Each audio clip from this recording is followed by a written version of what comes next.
Assalomu alaykum, hurmatli obunachilar. Xorazm Moto'dan bugun obzorimizda yuqori sifatli Aima skuteri. Motori 450 lik moshli motor bo'ladi. O'zi kichkina bo'lsa, motori quvvatli. 20 likda 6 dona akkumulyatori taxminan 100 km yurib beradi. Haydash stilingizga qarab. 150 kg kitapında, lekin 200 kg ko'taradi. Hozir buni sinab ko'ramiz. Necha odamni yuklab, necha kilo ko'tarishini yurib bilam yo'qmi tekshirib ko'ramiz. Tormozlarim mosh ishlangan, jiddiy tormoz. Tormoz sistemasi ham yaxshi ishlangan. Sifat ham yuqori. 1,5 yil garantiyasi bor bu skuterimizda. E'tibor beringlar, 1,5 yil garantiya. Oldindan 1 so'm to'lasiz, kredit ham chiqarib beramiz. Birinchi bo'lib iza ta'minlaydi, taxminan 100-110 kg.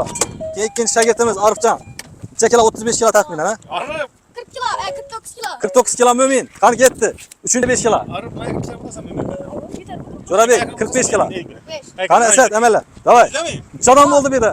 5 odam mindi, 5 odam. Qani ketdi. Bas, davay. Ular bilan podpiska bosib qo'yaverasizlar. 200 kilodan ziyod yuk yuklandi, 200 kilodan ziyod. Avtobus kerakmidi? Avtobusning o'rnina Aima skuteri. Qani ketdi, davay. Bas, ikkinchi kunni beramiz. Boshqa hech qanday skuter bunday 5 odamni ko'tarib bilmaydi 200 kg yukni. Faqat Aima skuteri ko'tarib biladi. Buni ko'rib turadi, bizlar hammasi chesni.